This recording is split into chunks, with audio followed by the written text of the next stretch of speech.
A civilização ocidental tem sua cota de problemas e calamidades. Guerras, doenças, superpopulação, terrorismo, pizza com abacaxi e pessoas que reclamam da pizza com abacaxi. Mas, no geral, as coisas boas tendem a superar as ruins. Todo mundo quer ter acesso às maravilhas da civilização, não é mesmo? Nem todo mundo. A seguir você verá algumas histórias incríveis sobre tribos isoladas. Olha só essa foto postada no Reddit. De acordo com o autor da postagem, esse avião voou baixo sobre uma parte da Amazônia e foi alvejado por guerreiros de uma tribo. Há muito tempo, os antropólogos sabem da existência de tribos isoladas que vivem nas profundezas da Amazônia. Muitas dessas pessoas nunca tiveram contato com o mundo exterior.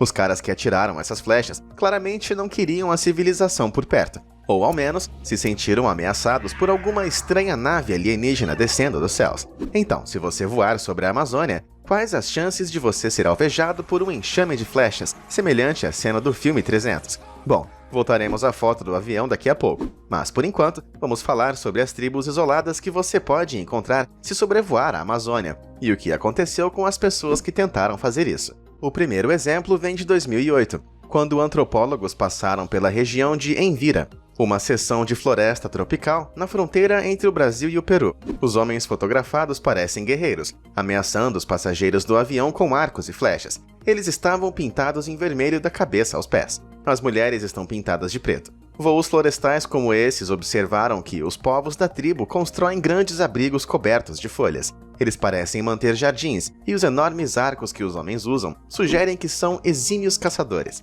Na verdade, não sabemos muito sobre essas pessoas. Os antropólogos não fazem contato direto com eles por uma série de razões. Fizemos o sobrevoo para mostrar as casas deles, para mostrar que estão lá, para mostrar que existem, disse José Carlos dos Reis Meireles Jr., especialista em tribos indígenas brasileiras. Ele diz que há pessoas que negam a existência de indivíduos como esses e pensam que esse tipo de foto é falsa. Então, ele realizou vários voos para provar que existem, apesar de ter levado um tiro no ombro em outro momento. Os negacionistas incluem membros de corporações que desejam usar terras indígenas para fins comerciais e organizações religiosas que costumam afastá-los de seu modo de vida tradicional. Até mesmo alguns conservacionistas querem removê-los para preservar plantas e animais nativos. José Carlos e outros especialistas fazem questão de provar a existência dessas pessoas, para garantir que ninguém tente entrar em contato com eles. Além das chances de seu meio ambiente ser destruído, existem grandes chances de que doenças venham a dizimá-los pela falta de proteção e anticorpos. Temos a tendência de pensar que cada centímetro de terra do planeta já foi explorado e mapeado. É uma surpresa, então, saber que ainda existem vastos espaços onde a civilização não chega. Uma outra tribo, os Yanomami, vivem no lado brasileiro da fronteira com a Venezuela, e as imagens capturadas em 2016 mostram eles maravilhados com o fotógrafo. As fotos mostram uma típica Yano, que é uma grande casa comunitária para várias famílias. Diferentes famílias vivem em cada uma das seções do Yano, onde penduram redes, mantêm fogueiras e depósitos de alimentos. Como outras tribos, eles são notoriamente violentos, e os homens frequentemente morrem lutando com outras comunidades vizinhas pelos seus recursos locais. Existem aproximadamente 22 mil desses indígenas vivendo em uma área do tamanho da Escócia, com pelo menos 3 dos grupos nunca tendo recebido contato com estranhos. Na verdade, estima-se que existam mais de 100 grupos tribais em todo o planeta que não foram contatados diretamente pelo mundo exterior. Isso não significa dizer que eles estão perdidos, ou desconhecidos, ou completamente isolados. Eles podem saber sobre as tribos vizinhas. Eles podem saber sobre o mundo exterior, mas optam por não ter nada a ver com isso. Seus ancestrais podem até mesmo ter passado experiências de contato com antigos colonizadores e ter se mudado para evitar os seus descendentes. Nem todos vivem como se ainda estivessem na Idade da Pedra. Eles podem usar ferramentas de metal e armas. Podem inclusive cultivar plantas e alimentos ocidentais. Essas pessoas vivem principalmente nas densas florestas da América do Sul, embora também existam tribos isoladas na Nova Guiné, Índia e África. As tentativas de contato com essas pessoas geralmente terminam em tragédia. De vez em quando, alguns indivíduos, embora às vezes bem intencionados, tentam contato por vários motivos: por acidente, curiosidade, ganância, pelo desejo de fama ou de pregar religião. algumas tentativas de contato com outra tribo isolada, o povo sentinelês, na ilha Sentinela do Norte, na Baía de Bengala, perto da Índia, terminou em um grande desastre. Em 2006, 2 pescadores indianos que buscavam caranguejos ilegalmente foram para a parte rasa da ilha. Eles ignoraram os avisos dos pescadores que passavam e foram atacados por guerreiros sentineleses até a morte. Seus corpos foram amarrados a estacas de bambu de frente para o mar como um aviso aos outros. Então, em novembro de 2018, um jovem missionário cristão chamado John Shaw entrou ilegalmente nas águas da ilha. Ele conseguiu pousar e dar presentes aos nativos. Os sentineleses pareceram confusos, e um garoto atirou uma flecha com ponta de metal na Bíblia que Shaw estava segurando. O missionário fugiu de volta ao mar, mas quando estava voltando, disse aos pescadores que o estavam ajudando para que fossem embora sem ele. Mais tarde, os mesmos pescadores viram o cadáver de Shaw sendo arrastado pela praia. Essas histórias provam que os visitantes certamente devem ser cautelosos ao visitar indígenas com pouco ou nenhum contato com a civilização, principalmente se não conhecerem sua cultura. Em 1956, 5 cristãos evangélicos dos Estados Unidos viajaram para as profundezas da floresta amazônica para levar o cristianismo ao povo Huaorani. Esses povos tribais, localizados em algum lugar do Parque Nacional Yasuni do Equador, nunca antes tinham sido contatados. Em dezembro de 1955, os missionários começaram a jogar presentes de aviões para os Huaorani, que os devolveram. Os 5 homens, Jim Elliot, Peter Fleming, Ed McCully, Ned Saint e Roger Urian, levantaram um acampamento a poucos quilômetros de um assentamento Huaorani. Os Huaorani então os atacaram e os mataram com lanças. Uma equipe de busca encontrou os cadáveres dos homens às margens de um rio. Os Huaorani são terrivelmente territoriais e espantam qualquer um que tente entrar em suas terras, incluindo outros Huaorani. Como acontece com muitas tribos, eles mantêm uma forte distinção entre quem faz parte do grupo ou não, mesmo entre parentes da tribo e outras pessoas não relacionadas a eles. Portanto, você nunca deve invadi-los, pois eles são conhecidos por matar trabalhadores de plantações de borracha e exploradores que se aproximam demais. Mas nem todas as tribos isoladas do mundo são violentas assim. Outro curioso, Benedict Allen, um explorador, literalmente apareceu do nada em uma tribo chamada Yaifu. Ele foi levado de avião para as terras altas centrais de Papua Nova Guiné em 2017. Benedict conheceu a tribo pela primeira vez 30 anos antes, quando tinha 26 anos, enquanto fazia uma viagem por conta própria. Naquela época, ele foi a primeira pessoa do mundo exterior a fazer contato com os Yaifu. Eles o aceitaram depois de ter passado por uma iniciação bastante brutal. Alan disse que teve que ser espancado, alimentado à força, golpeado com lâminas de bambu e perder 2 litros de sangue. Ao tentar visitá-los novamente, em 2017, Allen desapareceu, até porque ficou sem sinal do celular ou GPS. Mas, felizmente, ele foi encontrado 5 dias depois de ter sido dado como desaparecido, aparecendo em uma ruazinha no centro de Papua Nova Guiné, depois de contrair malária e dengue e ser impedido de voltar por conta de lutas entre grupos tribais rivais. Isso só mostra que, embora as próprias tribos sejam perigosas, a natureza também pode ser um problema para nós. Embora possa parecer que as tribos indígenas sempre atacam os intrusos, geralmente é ao contrário.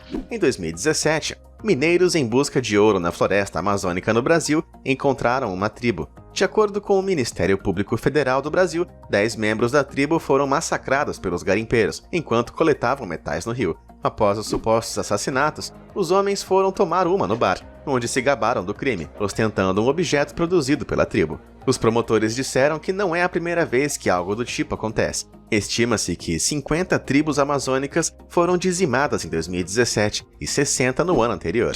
No entanto, as investigações são difíceis, dada a geografia dos supostos locais de crime, os perigos de entrar em contato com testemunhas e o poder dos interesses comerciais. Os mineiros disseram que cometeram um assassinato porque temiam ser mortos pelos membros da tribo se não fizessem nada. E não é difícil entender por que as tribos não gostam dos garimpeiros, já que eles trazem doenças como malária e poluem os alimentos e as fontes de água das tribos com mercúrio, que usam para refinar o ouro, levando a sérios problemas de saúde. Parece apoiar a ideia de que as ameaças a grupos indígenas estão aumentando no país. Infelizmente, devido ao pequeno tamanho dessas tribos isoladas, esse último incidente pode ter eliminado uma porcentagem significativa de um grupo étnico remoto. Considerando tudo isso, não é difícil entender a relutância dos sentineleses, Huaorani e outras tribos em receber o mundo exterior. especialmente quando consideramos as experiências pelas quais os povos nativos já passaram. Quando os britânicos colonizaram a Austrália nos séculos 18 e 19, milhares de aborígenes indígenas foram mortos. Centenas de milhares mais foram forçados a trabalhar, enquanto centenas de milhares morreram de doenças provindas da Europa. Os povos indígenas das Américas e da África sofreram um destino semelhante quando suas terras foram invadidas pelas chamadas raças civilizadas. Em 13 de setembro de 2007, a Assembleia Geral das Nações Unidas adotou a Declaração sobre os Direitos dos Povos Indígenas, em resposta à violência contínua contra povos indígenas em todo o mundo. No entanto, estas sociedades ainda encontram oposição política e comercial ao seu direito de autodeterminação. Espero sinceramente que a gente possa respeitar os seus direitos e deixá-los em paz. Agora, de volta à imagem do avião que mostramos no início. O avião foi mesmo alvejado por uma dessas tribos? Vamos olhar com atenção. As flechas poderiam realmente perfurar a parte inferior de um avião como esse? Elas são bem longas, e os especialistas dizem que algumas tribos amazônicas usam arcos longos com flechas de cerca de 1,8 metros de comprimento. Essas flechas certamente parecem ter quase 2 metros. Flechas com ponta de aço perfuraram armaduras de metal em batalhas medievais. Agora, a maioria dos aviões é feita de alumínio, e o alumínio é menos duro que o aço. Algumas tribos usam flechas com ponta de aço. Portanto, uma flecha disparada por um guerreiro tribal poderia, teoricamente, perfurar um avião. Mas poderia tal flecha atingir um avião em movimento? Aviões leves geralmente voam a não menos que 152 metros ou 500 pés acima do solo, por razões de segurança, especialmente quando existem árvores altas por perto, como na Amazônia. Isso fica um pouco abaixo da altura máxima de uma flecha disparada por arcos longos, como os usados por essas tribos. Então, embora eles pudessem quase alcançar o avião, provavelmente não teriam energia o suficiente para penetrar a aeronave. Então, novamente, o avião poderia ter voado mais baixo do que é seguro voar para obter uma imagem o mais detalhada possível dos povos da tribo. Assim, talvez uma flecha pudesse penetrar no avião em um dia de sorte. De qualquer forma, a questão aqui é que é impossível que um avião seja atingido com tantas flechas assim. Isso significaria que cerca de 200 ou mais guerreiros dispararam ao mesmo tempo na fração de segundo em que o avião passou por cima deles, e que a maioria deles acertou o alvo. Isso sim que é pontaria. Além disso, não vemos nenhum haste de flechas quebradas. Seria esperado que pelo menos algumas quebrassem com o impacto. Outras também teriam caído quando o avião pousou na pista. No geral, essa foto não me parece nem um pouco verdadeira. Acontece que esse avião, um Piper Comanche, faz parte de uma exposição de arte em Buenos Aires. A peça foi feita por um coletivo de artistas chamados Los Carpinteiros e se chama Avião. Segundo os artistas, é um símbolo da modernização. Certamente fez muita gente falar sobre as questões indígenas, e isso é algo bom. Organizações internacionais como a Survival, um grupo voluntário de defesa com sede no Reino Unido, esperam que imagens como esta incentivem mais discussões sobre os direitos dos povos indígenas. A Survival trabalha para prevenir a violência contra eles e para respeitar o seu direito de determinar os seus próprios destinos. Ainda assim, a imagem tem circulado com informações enganosas, alegando ser um artefato real após o ataque de uma dessas tribos. A melhor coisa que você pode fazer se vir a imagem online em algum lugar com informações enganosas é apontar que ela é, na verdade, apenas uma obra de arte, e não o resultado de um ataque real. Se mais pessoas ficarem com a impressão de que todas as tribos são muito violentas, elas podem acabar cometendo crimes terríveis, semelhantes aos dos garimpeiros, caso encontrem com um deles. E o ciclo de violência vai continuar sem necessidade. Algumas pessoas perguntam a Survival: não deveríamos civilizar essas pessoas para que possam compartilhar os benefícios que a civilização tem a oferecer? Bom, em primeiro lugar, nem todo mundo pensa que todos os produtos da civilização são muito bons, como poluição, engarrafamentos e barulho, mesmo que você possa tolerar o abacaxi na pizza. Mas a Survival responderia à pergunta dizendo que eles podem ter civilização, se isso é o que eles querem, mas cabe a eles decidir, não aos outros. A moral da história de tudo isso parece ser a seguinte: se você quer se aventurar, apenas não incomode esses povos. Existem muitas outras maneiras mais respeitosas e menos perigosas de explorar nosso mundo maravilhoso. Ele pertence a todos nós, e todos devemos ter o direito de viver da maneira que queremos. Essas tribos querem ser deixadas sozinhas, para viverem como querem, e não há problema com isso. Outra mensagem pode ser: não atire em aviões voando baixo com arcos e flechas, para ver se você consegue acertá-los. As autoridades de aviação tendem a desaprovar esse tipo de coisa. E aí? Você concorda que devemos deixar esses povos em paz? Ou você está convencido de que seria benéfico para apresentar a sociedade moderna a eles? Conta pra gente nos comentários. Obrigado por assistir e até a próxima!